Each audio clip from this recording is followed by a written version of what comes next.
Welcome back to another video. आज की video में हम डिस्कस करने वाले इंडियन कॉन्स्टिट्यूशन के थर्ड पार्ट के बारे में, जो कि है फंडामेंटल राइट्स मींस मौलिक अधिकार। पिछले वीडियो हमने डिस्कस किया था सिटीजनशिप के बारे में मींस नागरिकता के बारे में।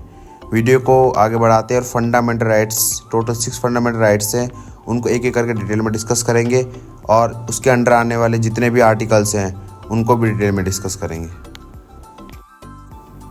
टोटल हम 6 फंडामेंटल राइट डिस्कस करने वाले हैं। फर्स्ट है राइट टू इक्वालिटी, सेकंड है राइट टू फ्रीडम, थर्ड है राइट अगेंस्ट एक्सप्लॉयटेशन, फोर्थ है right to freedom for religious, fifth है कल्चरल एंड एजुकेशनल राइट्स और सिक्स्थ है राइट टू कॉन्स्टिट्यूशनल रेमेडीज़। इसको वन बाय वन करके discuss करते हैं और इसके अंदर आने वाले आर्टिकल्स को भी डिटेल में डिस्कस करते हैं, हिंदी और इंग्लिश दोनों में। मौलिक अधिकार, टोटल हम 6 मौलिक अधिकार डिस्कस करने वाले हैं। पहला है समानता का अधिकार, दूसरा है स्वतंत्रता का अधिकार, तीसरा है शोषण के विरुद्ध अधिकार, चौथा है धर्म स्वतंत्रता का अधिकार, पांचवा है सांस्कृतिक और शिक्षा का अधिकार, छठा है संवैधानिक उपचार का अधिकार। टोटल 6 हैं, इनको भी डिटेल में डिस्कस करने वाले हैं, हिंदी प्लस इंग्लिश दोनों में।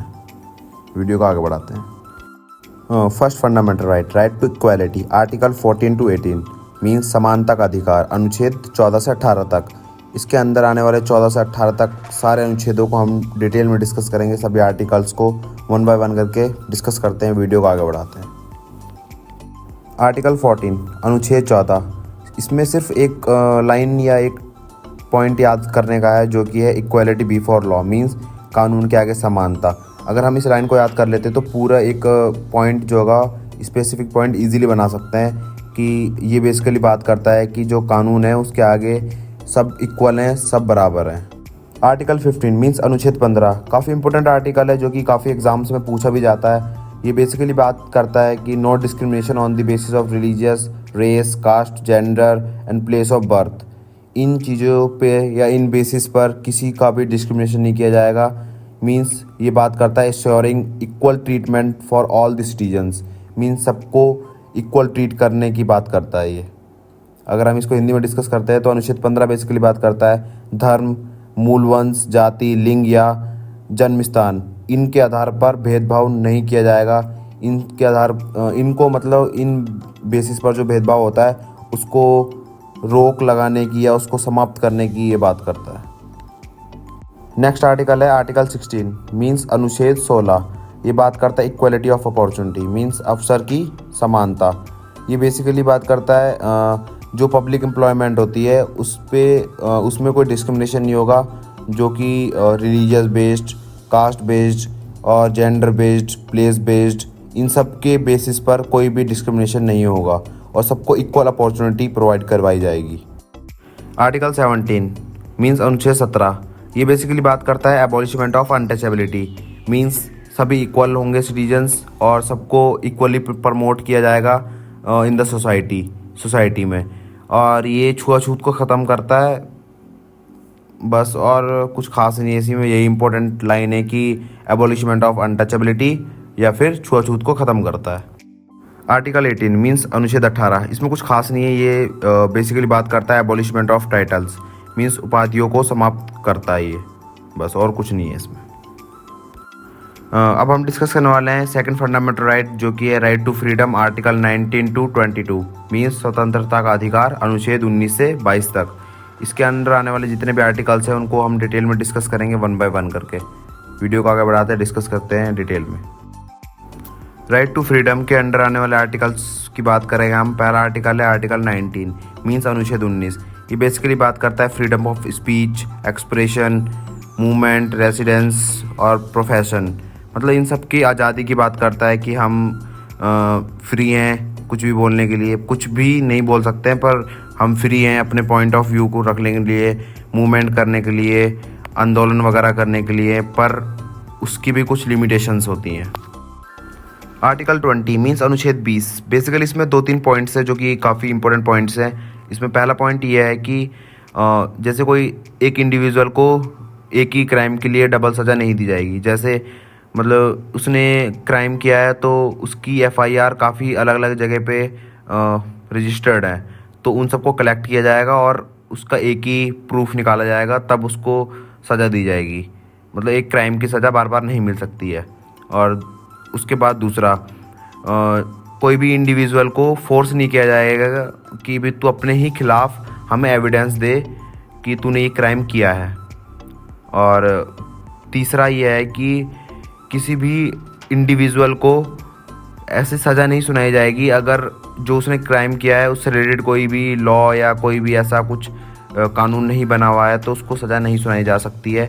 बाई चांस जैसे उसने आज कोई क्राइम किया है और उससे रिलेटेड कोई भी सज़ा नहीं है, अगर वो कल या परसों या उसके बाद कभी कानून बनता है तो तब भी उससे कोई इफेक्ट नहीं पड़ेगा। जैसे कि पुलिस कहती है कि उसको लेके आओ, अब कानून बन चुका है, तो उसको कोई भी सज़ा नहीं सुनाई जा सकती है, क्योंकि वो नेक्स्ट डे बना है, तो उसके बाद से जो भी कानून हो केसेस होंगे तब से वो शुरू होगा। आर्टिकल 21 मीन्स अनुच्छेद 21 बेसिकली बात करता है, ये इंश्योर करता है राइट टू लाइफ को और पर्सनल लिबर्टी को, जैसे स्लीप, हेल्थ, शेल्टर, प्राइवेसी, काफ़ी चीज़ें आ जाती है इसमें। इन सबको इंश्योर करता है कौन सा? आर्टिकल 21। नेक्स्ट आर्टिकल है आर्टिकल 22 मीन्स अनुच्छेद 22। ये बेसिकली बात करता है प्रोटेक्शन की against arrest and detention. Detention दो तरीके की होती है, एक में किसी अपराधी ने अपराध किया होता है तो उसको अरेस्ट किया जाता है, और दूसरा कोई इंडिविजुअल को अरेस्ट किया जाता है इसलिए क्योंकि पुलिस को लगता है कि वो अपराध करने वाला है। बेसिकली वो इंडिविजुअल और वो अपराधी अपना एक लॉयर हायर कर सकता है और पुलिस को मजिस्ट्रेट के आगे उस इंडिविजुअल को 24 घंटे के अंदर अंदर पेश करना होता है। बेसिकली ये बात करता है आर्टिकल 22। वीडियो में आगे बढ़ने से पहले वीडियो को लाइक, चैनल को सब्सक्राइब और शेयर कर दो अपने दोस्तों को, और इंस्टा पे ज्वाइन हो जाओ। अब हम डिस्कस करने वाले हैं थर्ड फंडामेंटल राइट, जो कि है राइट अगेंस्ट एक्सप्लॉयटेशन। आर्टिकल 23 और 24 मीन शोषण के विरुद्ध अधिकार, अनुच्छेद 23 और 24। इन दो अनुच्छेद को हम डिस्कस करेंगे डिटेल में एक एक करके। आर्टिकल 23 मीन्स अनुच्छेद 23, ये बेसिकली बात करता है मानव तस्करी, लेबर, मजदूरी, बंधुआ मजदूरी, इन सब चीज़ों के बारे में बात करता है। यदि कोई व्यक्ति ऐसा कुछ करवाता हुआ पाया जाता है तो उसको उसके खिलाफ कानून एक्शन लेगा और उसको सज़ा सुनाई जा सकती है। आर्टिकल 24 मीन्स अनुच्छेद 24, ये बेसिकली बात करता है कारखाने, मैदान या किसी भी खतरनाक काम में 14 वर्ष से कम उम्र के बच्चे रोजगार पर प्रतिबंध लगाता है, रोक लगाता है। जो 14 ईयर्स, अंडर 14 ईयर्स जो चिल्ड्रंस होते हैं, अगर वो वर्क करते हैं कहीं पे भी फैक्ट्री में, ये उस पे प्रतिबंध लगाता है, रोक लगाता है। अब हम डिस्कस करने वाले हैं फोर्थ फंडामेंटल राइट, जो कि है right to freedom of religious. Article 25 से लेकर 28 तक धर्म स्वतंत्रता का अधिकार, अनुच्छेद 25 से 28 तक। इसके अंदर आने वाले ये 4 आर्टिकल्स को हम डिटेल में डिस्कस करेंगे वन बाय वन। आर्टिकल 25 अनुच्छेद 25, ये बेसिकली बात करता है हर व्यक्ति को फ्रीडम देता है, आज़ादी देता है, वो अपने मनपसंद धर्म का प्रचार कर सकता है, पालन कर सकता है और उसको स्वीकार कर सकता है। इन सब की फ्रीडम देता है, स्वतंत्रता देता है, ये आर्टिकल 25। आर्टिकल 26 मीन्स अनुच्छेद 26, ये बेसिकली फ्रीडम देता है मैनेज करने की, रिलीजियस अफेयर्स को और इंस्टीट्यूशन को इस्टेब्लिश करने की और प्रॉपर्टी ऑन करने की। मीन्स हम इंस्टीट्यूशन कहीं भी इस्टेब्लिश कर सकते हैं और जो रिलीजियस बेस्ड कोई अफेयर्स हैं तो उसको हम खुद मैनेज कर सकते हैं, उसको खुद सॉल्व कर सकते हैं।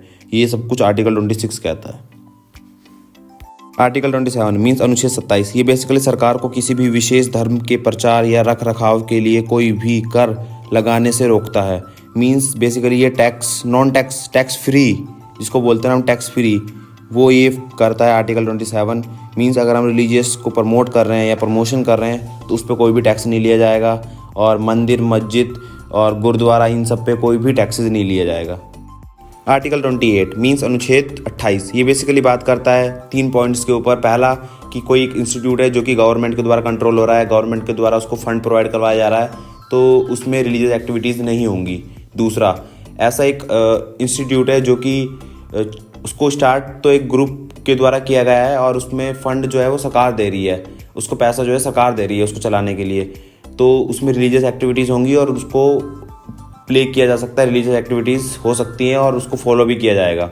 फिर तीसरा ग्रुप आता है जो कि होता है जिसमें पूरा प्राइवेट कंट्रोल होता है और उसमें गवर्नमेंट का कोई इंटरफेरेंस नहीं होता, तो वहाँ पर जो रिलीजियस एक्टिविटीज़ होंगी, प्रेयर्स होंगी, वो जो बच्चे होंगे उनके पेरेंट्स की परमिशन के द्वारा होंगी। मींस कि वो प्रेयर बच्चा अटेंड करेगा नहीं करेगा, ये परमिशन उसके पेरेंट्स से ली जाएगी। अब हम डिस्कस करने वाले हैं फिफ्थ फंडामेंटल राइट, जो कि है cultural and educational right, article 29 और 30। इसमें दो आर्टिकल्स आते हैं, सांस्कृतिक और शिक्षा अधिकार, अनुच्छेद 29 और 30। इसमें दो आर्टिकल्स आते हैं, उनको हम डिटेल में डिस्कस करेंगे। आर्टिकल 29 मीन्स अनुच्छेद 29, ये बेसिकली उनकी बात करता है जो कि अल्पसंख्यक, जो कि कम संख्या में पीपल्स हैं, ग्रुप्स हैं, ये उनको पावर देता है कि वो अपने रिलीजियस को या अपनी लैंग्वेज को एक्सेप्ट कर सकते हैं और उसी का यूज़ कर सकते हैं, उसको प्रमोट कर सकते हैं। और प्लस एक और पॉइंट होता है इसमें जो कि बात करता है कि जो मतलब कुछ पीपल्स हैं इंस्टीट्यूट या स्टेट फंडेड इंस्टीट्यूट में एडमिशन लेते हैं, तो उनके साथ कोई भी डिस्क्रिमिनेशन नहीं होगा on the basis of religious, caste और इन चीज़ों पर बेस्ड कोई भी डिस्क्रिमिनेशन नहीं होगा, एडमिशन इजीली मिल जाएगा। आर्टिकल 30 मीन्स अनुच्छेद 30 बेसिकली बात करता है माइनॉरिटीज़ के बारे में, जो अल्पसंख्यक हैं, पीपल्स हैं, उनको राइट देता है वो अपना लैंग्वेज बेस्ड या कल्चरल बेस्ड इंस्टीट्यूट को इस्टेब्लिश कर सकते हैं, और उसमें जो है स्टेट गवर्नमेंट है वो उसमें कोई भी इंटरफेरेंस नहीं करेगी और उनके साथ कोई भी डिस्क्रिमिनेशन नहीं करेगी। नेक्स्ट है sixth fundamental right means last fundamental right, right to constitutional remedies, article 32 means संवैधानिक उपचार का अधिकार, अनुच्छेद 32। अगर हम बात करते हैं आर्टिकल 31 की, तो वो एक फंडामेंटल राइट था जिसको हटा दिया गया था, जो कि था राइट टू प्रॉपर्टी, उसको एक लीगल राइट बना दिया गया है अंडर आर्टिकल 300A, उसको हम आगे डिस्कस करेंगे। आर्टिकल 32 मीन्स अनुच्छेद 32, ये बेसिकली काफ़ी इंपॉर्टेंट आर्टिकल है जो कि गारंटी देता है, सिक्योरिटी देता है जितने भी फंडामेंटल राइट्स पड़े हैं उन सब की, और इसको heart and soul of the Indian constitution भी कहा गया है, जो कि कहा था बाबा साहिब अम्बेडकर जी ने। और अगर हम बात करते हैं तो इसकी जो मेन और फीचर्स क्या हैं, अगर हमारे कोई भी फंडामेंटल राइट वायलेट होते हैं या उनके साथ कुछ डिस्क्रिमिनेशन किया जाता है या कुछ भी वायलेशन होता है फंडामेंटल राइट्स के साथ या मौलिक अधिकारों के साथ, तो हम सुप्रीम कोर्ट का दरवाज़ा खटखटा सकते हैं। सभी फंडामेंटल राइट्स को, सभी आर्टिकल्स को डिस्कस करने के बाद अब हम 3 आर्टिकल्स डिस्कस करेंगे जो कि फंडामेंटल राइट्स से रिलेटेड हैं, जो कि आर्टिकल 33, आर्टिकल 34, आर्टिकल 35। इन तीनों आर्टिकल्स को हम डिटेल में डिस्कस करेंगे 1 बाय 1। आर्टिकल 33 मीन्स अनुच्छेद 33, ये बेसिकली फंडामेंटल राइट्स पर पाबंदी लगाता है of armed force, police and other security forces, ताकि डिसिप्लिन बना रहे और ये अपना परफॉर्मेंस जो है ड्यूटीज़ को सिक्योरिटी और प्रॉपर वे में परफॉर्म कर सके। नेक्स्ट आर्टिकल है आर्टिकल 34 मीन्स अनुच्छेद 34, ये बेसिकली बात करता है जो सिविल एडमिनिस्ट्रेटिव है उसकी जो पावर है उसको मिलिट्री ओवरलैप कर लेती है, मीन्स जो उसकी पावर है उसको ट्रांसफ़र कर दिया जाता है मिलिट्री के हाथ में, ताकि ये इसलिए किया जाता है क्योंकि जो सॉवरेनिटी होती है, सिक्योरिटी होती है कंट्री की, वो कहीं ना कहीं हार्म हो जाती है और कहीं ना कोई थ्रेट हो जाता है कंट्री के साथ, तो उसको कंट्रोल करने के लिए जो पावर होती है वो मिलिट्री को ट्रांसफ़र कर दी जाती है, और इसी को बोलते हैं मार्शल लॉ। और ये इंडिया में अभी तक नहीं हुआ है, हम और कंट्रीज़ में काफ़ी में देख चुके हैं जो कि होता रहता है, पाकिस्तान में भी हो रखा है और भी है, बांग्लादेश में अभी फिलहाल ही में यही हुआ था। इसी को बोलते हैं हम आर्टिकल 34 मीन्स अनुच्छेद 34। आर्टिकल 35 मीन्स अनुच्छेद 35, ये आज की वीडियो का लास्ट आर्टिकल है। ये बेसिकली कहता है कि पार्लियामेंट के पास पावर है, वो लॉ वगैरह बना सकती है रिगार्डिंग फंडामेंटल राइट्स, मीन्स संसद के पास ये शक्ति है, वो कानून बना सकती है मौलिक अधिकारों के रिगार्डिंग और उनको लागू कर सकती है पार्लियामेंट। ये जितना भी हमने पढ़ा था फंडामेंटल राइट्स के रिगार्डिंग, जितने भी 6 फंडामेंटल राइट्स है उनके बारे में पढ़ा, और जो उसके अंडर आने वाले आर्टिकल्स हैं उनके बारे में पढ़ा, और जो 3 आर्टिकल्स है फंडामेंटल राइट्स से अलग जो 3 आर्टिकल्स है हमने उसके बारे में पढ़ा। आज के लिए इतना काफ़ी, मिलता है नेक्स्ट वीडियो में कॉन्स्टिट्यूशन के 4th पार्ट के साथ।